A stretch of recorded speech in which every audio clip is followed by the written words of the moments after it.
Y 15-19 একটা Vivo একটা mobile আছে বুঝছো, ও মোবাইলটা দিয়ে দিতে করো বলবে ফোন দিয়া আমার নাম্বার বলবে মোবাইল নাম্বারটা আমার তো নাই, বলবে মোবাইলটা দিলে আমার ছাড়বো আমার ভাইরাল মানে।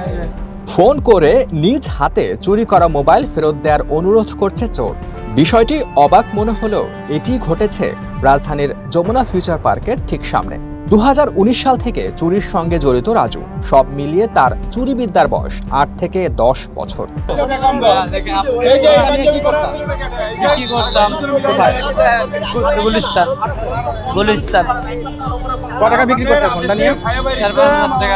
রাজধানীর অন্যতম ব্যস্ত shopping mall Jamuna future park, যেখানে প্রতিদিন হাজারো মানুষের ভিড়। কিন্তু এই ভিড়ের মাঝেই বছরের পর বছর সক্রিয় এক চোর। তার নাম রাজু। একই জায়গায় বারবার চুরি, ধরা পড়া, সতর্কবার্তা, তবুও থামছে না তার অপরাধ। পরিস্থিতি এমন দাঁড়ায় যে যমুনা ফিউচার পার্কের শহীদ আবু সাইদ গেটে টাঙিয়ে দেয়া হয় রাজুর ছবি।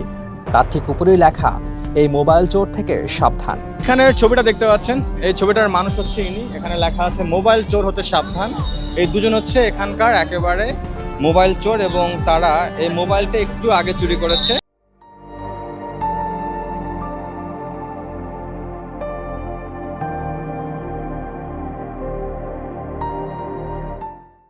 এক রিক্সায় যাচ্ছিল এক ভাই, তার ফোনটা এটা আমরা দেখে ফেলেছি এবং দেখে ফেলার পর ওকে আমরা ধরেছি। ধরে ফেলার পর এই যে ওখানকার যে গার্ড আছে, গার্ড বলল যে এটা হচ্ছে ওই ব্যক্তি। এখন যার এই ফোনটা সে হচ্ছে আবেশে আছে, আবেশ থেকে সে আসবে কিছুক্ষণের মধ্যেই এবং আমরা আসলে ওই যার ফোনটা আছে তার কাছে ফোনটা দিয়ে দিব। এবং এ বলছে যে সে একবার চুরি করেছে, বাট না, সে আসলে এখানে চুরি অনেকবার করেছে, যার কারণে তার এইখানে আসলে ছবি টাঙানো রয়েছে। আপনারা দেখছেন দুজন ব্যক্তির ছবি, তার মধ্যে এই একজন। আপনার নাম কি? আমার নাম রাজু। সত্যি নাম বলেন। সত্যি নাম? পুরো নাম কি? মোহাম্মদ রাজু। মোহাম্মদ রাজু। রাজু, জি। আপনি এই ফোনটা চুরি করেছেন কেন? পেটের দায়ে করছি। ফ্যাক্টরিতে আপনি 8টা মানুষের ফোন চুরি করবেন? কি করব, কিছু এই ফোনের মধ্যে কত ডকুমেন্টস থাকে, কত প্রয়োজনীয় জিনিসপত্র থাকে, এই মানুষের লস হয়ে যায়। আর করব না, জীবনে ভুল হয়ে গেছে। এবারে তো আপনি তো একবার করেন নাই, আপনি তো অনেকবার করছেন, এজন্য আপনার ছবি টানানো আছে এখানে। এবারের মতো মাফ করে দেন, আর জীবনে ভুল হইব না। এটা আপনার মাফ বলতে আপনি হলে মাফ করতেন না। চুরি করা মোবাইল বিক্রি হয় রাজধানীর গুলিস্তান সহ বিভিন্ন স্থানে। অবাক করার বিষয় হলো, মোবাইলের প্রকৃত দাম যাই হোক, রাজুর হাতে আসে মাত্র 2 থেকে 5 হাজার টাকা। অর্থাৎ অল্প লাভ কিন্তু বড় ঝুঁকি।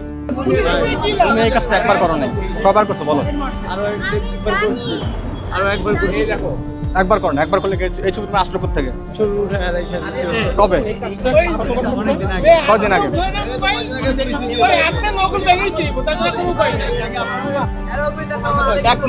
এক মাস আগে লাগানো হয়েছিল, 1 মাস আগে আবার উঠে ফালিয়ে দিছে। কে জানে উঠে ফালিয়েছে আবার? হ্যাঁ, উঠে ফালিয়ে দিছে, ওরাই ফালাইছে। আবার 3-4 দিন আগে লাগিয়ে দেওয়া হয়েছে, মানে লাগিয়ে দিলে আবার উঠে ফালিয়ে দেয়।